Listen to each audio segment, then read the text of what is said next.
இந்த சேனலுக்கு முதல் முறையாக வர்றீங்கன்னா சப்ஸ்கிரைப் பண்ணிவிட்டு பாருங்கள். இந்த வாட்டியாச்சும் அஞ்சலி கர்ப்பமாக இல்லை, இவ்வளோ நாள் நடிச்சுக்கிட்டு இருக்கா அப்படிங்கிற விஷயம் எல்லாருக்குமே தெரிய வரணும். அஞ்சலி வசமாக மாட்டணும் அப்படின்னு சொல்கிறவங்க இந்த வீடியோவுக்கு லைக் பண்ணிக்கங்க. ஆரம்பத்தில் இருந்தே அதாவது இலக்கியாவுக்கு ஏற்கனவே குழந்தை பாக்கியம் இருந்தது. அதையும் அழித்து தான் கர்ப்பமாக இருக்கிற மாதிரி வாரிசு நான் தான் பெற்று கொடுக்க போகிறேன் அப்படின்னு செம்மையாக ஆரம்பத்துலேருந்தே அஞ்சலி சீனை போட்டுக்கிட்டு இருந்தால் ஒவ்வொரு விஷயத்துலேயும் அதாவது கார்த்திக்கை நல்லா ஏமாற்றிக்கிட்டு இருந்தால்.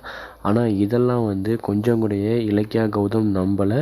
இருந்தாலும் இப்போ அஞ்சலிக்கு சப்போர்ட்டாக பைரவி இருக்கிறதுனால தான் இப்போ அஞ்சலி ஒவ்வொரு விஷயத்துலேயும் தப்பிச்சுக்கிட்டு இருக்கா. கூடவே கார்த்திக்கும் அதாவது அஞ்சலி பேச்சை கேட்குறதுனால தான் அஞ்சலி அவளுக்கு சாதமாக நடந்துக்கிட்டு இருக்கு. கோர்ட்டில் அதாவது ஏற்கனவே எப்படியாச்சும் அஞ்சலியை மாட்டி விட்டுறலாம், அஞ்சலி அவள் கர்ப்பமாக இல்லை அப்படின்னு கண்டுபிடிச்சி எப்படியாச்சும் கோர்ட்டில் நம்மளுக்கு சாதமாக பண்ணிடலாம் அப்படின்னு இலக்கியா கௌதம் முயற்சி பண்ணாங்க. ஆனால் அவங்களுக்கு சாதமாக நடக்கலையாட்டியும் இப்போ பைரவியை வசமாக பிடிச்சி இப்போ ஜானம்மா மூலியமாக இப்போ எப்படியாச்சும் இலக்கியாவை வெளியில் எடுக்கணுமே அப்படின்னு அதுக்கான முயற்சியை எடுத்தாங்க.